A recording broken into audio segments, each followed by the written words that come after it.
Open three is good. Shot pours a goal. Oh, Schmittenberg. Nice. Tough shooting is scored.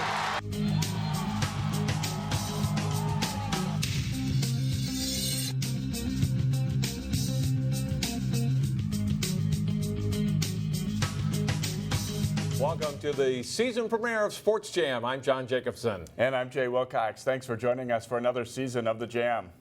This week on the show, plenty of prep highlights, and we'll meet a dominant middle hitter from Osseo's volleyball team later in the program. Let's start with prep football and a matchup of suburban red district teams. Cooper edged Bedell St. Margaret's 34-27 a year ago, and the two have built up a pretty good rivalry over recent seasons. The Hawks hosting the Red Knights at the Barb. First quarter action. Cooper's Cameron King throws to Damian Gordon. He goes 13 yards for a touchdown, and it's 7-0 Hawks. Cooper has a good field goal kicker this year in Eddie Ogamba. He boots through a 26-yard field goal to make it 10-0, and Ogamba also recorded 6 touchbacks in the game. Second quarter, the Hawks defense gets pressure up the middle, and on the backhander results in an interception. Ante Burns takes this one 55 yards for a touchdown, help give Cooper a 16-0 lead at halftime. The defense keeps the heat on in the second half. Dominic Quilon with the sack, one of several tackles for loss in the game by the Hawks D. Burns gets 2 carries on offense, and he scores on both of them. The junior breaking several tackles on this 32-yard touchdown run. Cooper wins big, 30-7 is the final. We'll hear from the Hawks later in the program. Totino Grace scored a huge win over Eden Prairie in the season opener. The Eagles had no letdown as they hosted Anoka on Friday. First quarter, Ivan Burlock takes the pitch and goes 4 yards for a Grace touchdown and a quick 14-0 lead. The Eagles' defense is relentless all night. Joey Linders breaks through here and gets the sack. Late in the second quarter, Anoka's pinned deep in its own territory, and Ryan Suggs gets the interception and then trots in for an easy touchdown, a 21-0 Totino Grace lead. Third quarter, Kyle Halverson rolls out and hits Brady Bertram for a 6-yard score, and it's 27-0 Eagles. Early in the fourth quarter, Halverson is well protected, and he goes up top for Nick Kucharski. It's a 47-yard touchdown. Totino Grace rolls to a 41-0 victory. Maple Grove hoped to build on a season-opening win over Osseo as they took on a Hopkins squad that was also 1-0 coming into the matchup between the Royals and the Crimson. Maple Grove gets on the board. Brad Davison rolls right. It's Kai Carlson who spins off the defender and gets into the end zone. It's 7-0 Crimson after the first quarter. A big play here, down 10-0. Hopkins is threatening, but a wide-open Malik Lofton can't hang on to the fourth down pass in the end zone, and the Royals come up empty. Maple Grove answers before halftime. Davison gets great protection from his line, and he finds Teddy Rash in the end zone for a touchdown. A big night for Rash, and it's 17-0 Crimson at the half. Maple Grove adds to its lead in the third quarter. Davison, he's running more this season. He works his way in for the score here, and it's a 25-0 Crimson lead. Hopkins gets on the board in the fourth quarter. Morgan Holmes fakes the pass, tucks it away, weaving his way into the end zone. The Royals get a 2-point conversion and trail 25-8. Maple Grove comes back. Davison throws a jump pass over the middle to Ryan Hanscom. He breaks free from the pack and gets into the end zone. Hopkins gets 2 late scores, but Maple Grove wins this game 32-22. In other games, 4 big school teams in the area bounced back after opening losses. Wayzata ruins Shakopee's new stadium unveiling by thumping the Sabres 42-7. The Trojans were up 35-0 by halftime. Ryan Stockhouse gets his first win as Osseo coach with a 34-26 victory over Andover. Artelius Hughes throws for 2 touchdowns and rushes for 2 more. In a defensive slugfest, Champlin Park edges a good Centennial team 7-0, scoring the only points in the fourth quarter. The Rebels held the Cougars to 67 yards rushing.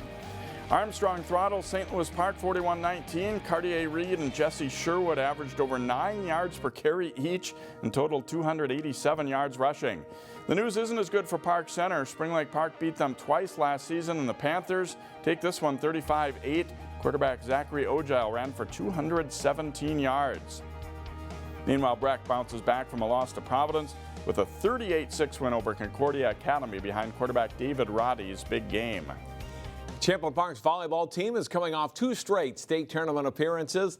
The Rebels are also favored to win the Northwest Suburban Conference title again this season. Rebels were at home against Andover on youth volleyball night. First set, off the Andover serve, Caitlin Weimer-Skirch passes to Izzy Ashburn, sets up Sydney Hilly for the kill as the Rebels jump out to an 8-1 lead. Later, the ball is set outside to sophomore Emma Schmidt, who hammers the attack for a kill. It's 15-6 Rebels. They win that first set 25-10. Second set, Ashburn sets up Hilly, who floats the ball over the blockers and down for a point. Another of her 17 kills on the night. Huskies keep this one closer, though. Serena Smith with the kill from the middle. Andover is within 4 points at 15-11. But the Rebels don't give up the lead. Maria Claflin with the kill here. Champlain Park wins 25-19, and they're up 2-0. Third set, Andover serving. Hilly the pass to Ashburn. She gets it to Brooke Tentis for the kill. Champlain Park sweeps Andover in 3. They play at Spring Lake Park and at Elk River this week. Hopkins is off to a great start after reaching the state volleyball tournament last fall. Highlights from their home match against Roseville. We pick it up late in set 2. Hopkins' Jasmine Martin hammering the kill for a 23-16 Royals lead. Then on set point, Greta Werner puts it down for the Royals. They go up 2-0. In set 3, Erin Beer and Olivia Garmy team up for the Roseville block. The score is tight throughout the set. Martin gives the Royals a 22-19 lead with another kill here. Jane Nelson will get up for a block, setting up match point. The Royals go on to win 25-21 and get the sweep. Hopkins is now 5-0 this season. The Open Lake Conference play Tuesday at Wayzata. Also in volleyball, Cooper hosting Jefferson. Cooper grabs an early lead as setter Emma Bonifield crosses up the defense, dumping it over for a 3-2 Hawks lead in set 1. Jefferson takes off from there, though. Katie Cook sets it to Danielle Schrank. It's off the blocker and down for a point. Jefferson wins the first set 25-10. To set 2, a strong serve leads to a Cooper overpass, and Schrank directs it down for the point. The Jaguars go up 19-7 on the way to a 25-12 win. In the third, Cooper hangs close. Maddie Tice sets to Summer Ballard, and her off-speed hit is good for a kill. The Hawks are within 15-12. But Jefferson is too strong. Ella Carlson gets the kill here as the Jaguars go on to sweep Cooper.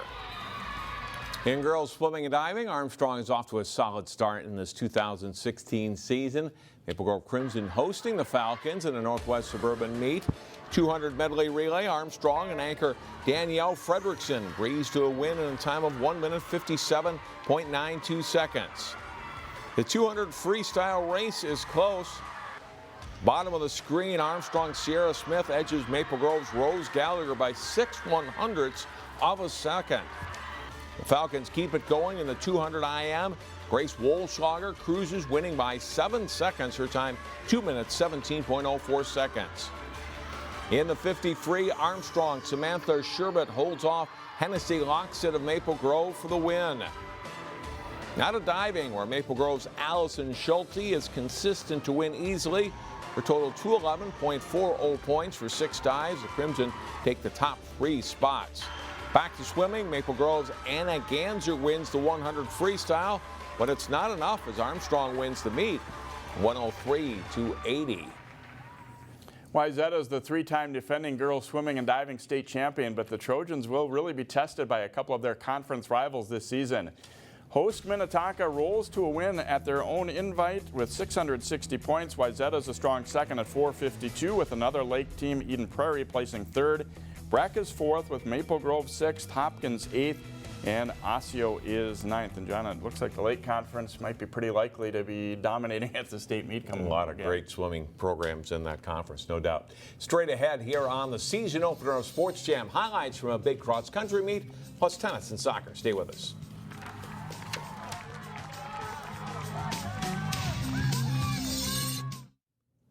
Welcome back to the season opener of Sports Jam. We have some great cross-country runners and teams in the area once again. The annual Bauman Round Invitational is named after longtime Hopkins coaches Ed Bauman and Jim Round. The big early season meet was at Gale Woods Farm. It's a great finish in the boys' race.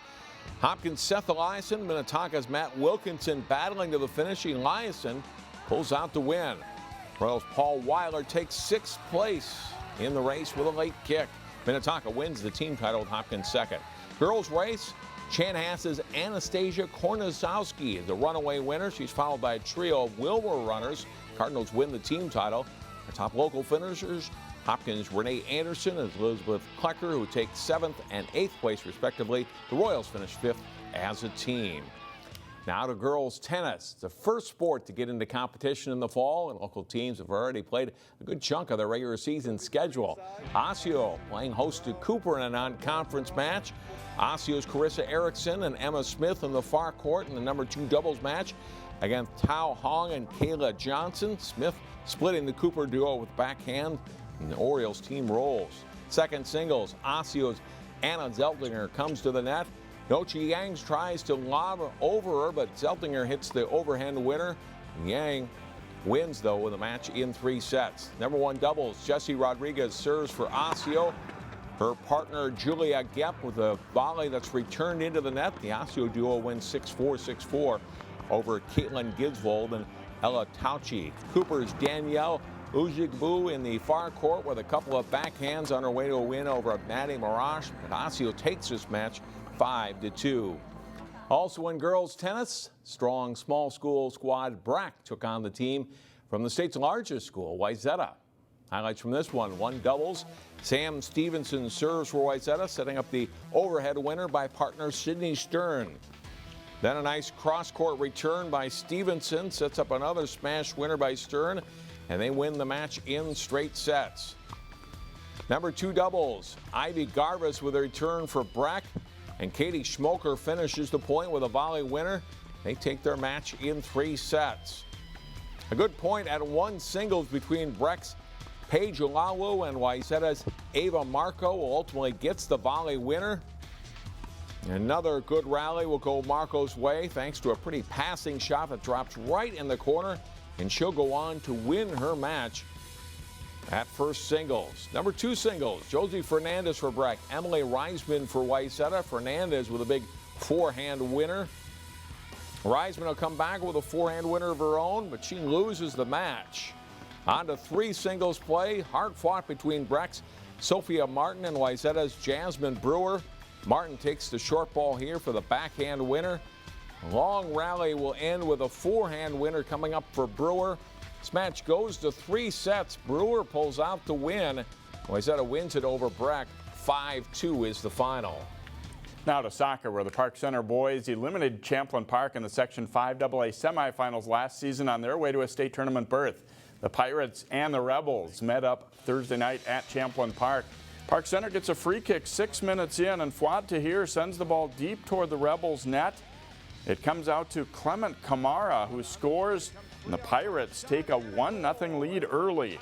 And it stays that way in part to some big stops by Park Center keeper Salvador Salado as he keeps the Rebels off the board. That first half goal holds up for a 1-0 Pirates win.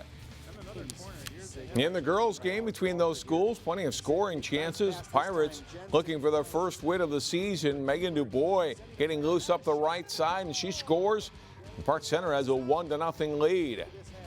After the Rebels had tied it on a penalty kick, Katie Hayes with a great through ball there to Alex Lotz. She'll score, and Champlin Park is up 2-1. Park Center comes back. The ball gets free deep in the Rebels' end, and Ann Simonette puts the loose ball away, and the Pirates tie the match at 2.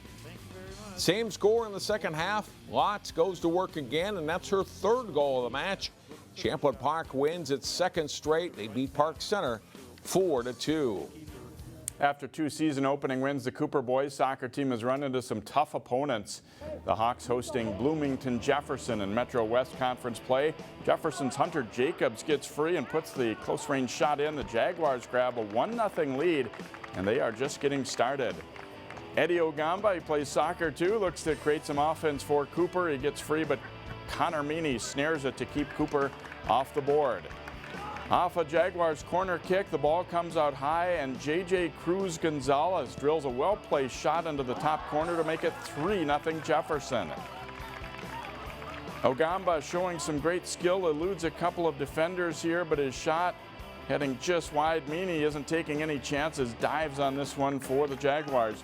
Jacob scores another. Jefferson leads 5-0 at halftime on the way to a 6-1 win. And big wins for the Wayzata girls and boys teams, Shay, as they both beat Edina. Yeah, they're both off to pretty solid starts this season.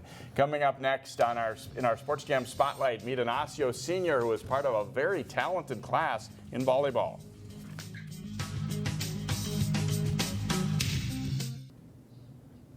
Minnesota high school volleyball is earning recognition on a national level, and there's some thought that this could be the best senior class ever in the state. We meet one of those super seniors, Tina Boe of Osseo, in our first Sports Jam Spotlight of the school year. If it seems like middle hitter Tina Boe has been around for a long time in the Osseo volleyball program, it's because she has been. She's determined to savor her 5th varsity season. I love this program just from the bottom of my heart, and it's been so many years, and you just never really expect that last year to come around, and then when it does, it just makes you appreciate it that much more. Her game has grown over the years, certainly, but the physical skills aren't the biggest change. I would say my mental game has gone up a lot. I mean, obviously, as you grow older and more, you have more volleyball experience, comes more volleyball IQ, but mostly just being able to bounce back from mistakes and just be resilient and level-headed. While she's a great blocker, leading the state last fall, and an awe-inspiring hitter, there's much more that makes Boe one of the state's premier players. Oh, you know I'm a little biased with that, but yes, I would definitely pick her to be on my team first. She's one of the strongest middles, and just the intangibles that you just can't teach a player. Her competitiveness and her communication and her teamwork, leadership, all of that stuff is what makes her a package deal. Tina is probably one of the best leaders I've ever met in my life. On the court, she's very vocal. She acts as a captain no matter if she is or if she's not. No matter what your level of play is, she'll always be there to encourage you, help you if you need it. She's just your all-around captain that you want on your team, and that's the best thing that she brings to this program. I've never seen a kid, when she does come off the court and that libero goes in for her, when it's her turn to come onto the court, she sprints to the net and is screaming about everything that might be coming her way. Her energy, her fight, her grit really make her fun to watch. Osseo's had a lot of great volleyball players, and Tina credits a recent set of sisters for making her want to be an Oriole. So the people that really brought me to Osseo were the Precaric family, and those 4 girls that came up through this program. I really attribute my being here to them, and they're such great family friends of ours, and as well as my club team, they also introduced me to Minnesota Select. So. Boe was part of the Minnesota Select team that won a national USAV title earlier this year and finished as runner-up at AAU Nationals. Her talents have earned her a scholarship offer at the University of Denver. The coach basically emailed me before I came out and said, I just want you to come see the campus, and I know you'll never want to leave. And when I went out there, he was right. Everything I saw, I just loved, and any potential problem I saw with the school, they had something to counter it and say, oh, but we're changing that. So you're gonna like what we're doing here, and he was completely right. No doubt Tina Boe and her teammates will make some lasting memories this fall. She'd like to duplicate something that happened earlier in her career. They get it? No, and Osseo is headed to the state tournament. That was probably a peak for my high school career in that 9th grade year. Going to state was a great experience. But, every season brings those big games with the extra challenge, and I think each season has its own highlights. Hopefully get back to state this year, create one more. Boe recently recorded her 1,000th career kill, and she leads the state in blocks. She plans to study engineering or business at Denver. Sports Jam returns in a moment as John talks football with the Cooper Hawks. Welcome back to Sports Jam. As you saw early in the show, the Cooper Hawks are now 2-0 in prep football. They defeat Benilde St. Margaret's on Friday night 30-7 and got Armstrong coming up this week. Phoenix Sproles, beginning with you. Congratulations on the win tonight, and talk about what it was like to beat Benilde tonight. Thank you, and it meant a lot. We worked hard this week, we prepared for them, and it felt really good to come out on top. Defensively, you guys were all over them. It seemed like all game. What was the plan? What did you think you had to stop in this game? We had to stop the run game because they have a wing T offense, so we had to make sure we stop the run and then focus on the pass next. They had an experienced team coming back, too, but you really took it to them tonight. After 2 games, how confident are you about this season now? I'm very confident. I was confident from the get-go, but now our confidence is boosted up now that we beat a pretty good team with good experience and returning starters, so now we're ready. Offensively, you had some catches tonight. What's the potential of this group? We're just a fast-paced offense. We just go, and we just make plays as receivers and everyone else on the offensive side of the ball. Armstrong next Friday. What do you know about the Falcons? Always a great rivalry, I know. Yes, sir. It's going to be a good one. It's going to be a good one. Enjoy this one. Good luck Friday against Armstrong. Thank you. I appreciate it. Erica Boe, I thought your offensive line did a great job tonight, and you were a big part of that. Tell me about this unit and how special these guys are. And a lot of you have played together for a few years. Across the board, our defensive line, our offensive line was communicating. Just the blitzes that they sent, we were just across the board just communicating. That's the biggest key for us. We're a fast-paced team, and we like to move the ball. And when we move the ball, we're always scoring. 6-3 team last year. A lot of you guys coming back for this year. What are the kind of the goals for this season? For sure, our offense. Our offense is our big key, and we just want to keep the ball moving. We're hoping to get past the first round. We've always struggled in that, and I believe this is the year. Armstrong next. What do you expect from the Falcons? Their defense. I can't wait to see their defense against our offense for sure, because I believe our offensive line and our quarterbacks and our receivers are pretty dominant, and we'll see. Great game, Eric. Enjoy this one. Good luck Friday. Thank you. Coach Willie Howard, in 2 games certainly doesn't make a season, but you're 2-0. You can't start better than that. What are your overall thoughts about your team's play in the first couple of weeks here? I think our team play is really a testament to what we've been doing in the offseason. Last year we started addressing for success and talking about discipline and coming together and changing the culture in the building and changing the culture on the field by changing it in the building. And I think the players in our team really bought into it, and they're seeing the rewards to what they're doing in the classroom, in the halls, come out into the field. Defensively, especially, I thought against Benilde, your team was very impressive. You did not allow really any big plays in this game. That's what we talk about is, we might have to give up a couple things underneath, but big plays is something that we have to give up. Last week we played against a good Jefferson team, and we made some mistakes first game, and our team came in, watched film, fixed a lot of mistakes, and came together. Big Eric talked about communication on the offensive line, but I think it talks about our whole team of communicating. Anything that you want to do to be successful, you've got to be able to communicate all 11, as well as everybody on the sideline. You had some skill position players on offense you needed to replace this year. So far, what have you liked from your quarterback, running backs that you've had? That's the beautiful thing about what we do here at Cooper is we talk about we're a family. And so last year, losing some seniors going Division I, Division II, even JUCO, you would think that we were going to struggle because we lost so many impact players. But when you have a great leadership and we know we're family and it's big brother, little brother concept, they set the foundation last year, and then we got a lot of juniors from last year, now seniors playing. They're now the leaders coming back and now teaching the same message for our younger kids. So congratulations on these first 2 wins. Good luck the rest of the season. Thank you very much. Cooper Hawks 2-0 after a win over Benilde St. Margaret's. Again, they'll take on Armstrong at Armstrong this coming Friday night at 7 o'clock.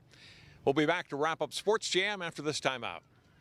Gather with friends old and new at the Golden Valley Arts and Music Festival on September 17th. Find out more through the In the Community tab at 12.tv. Our game of the week is a Great Lake Conference volleyball matchup as unbeaten Hopkins takes on a Wayzata team coming off a runner-up finish at the Southwest Minnesota Challenge. See the match live on Channel 12 and 799 and our website 12.tv Tuesday night at 7, or catch the replays Wednesday night at 7 or Thursday morning at 10.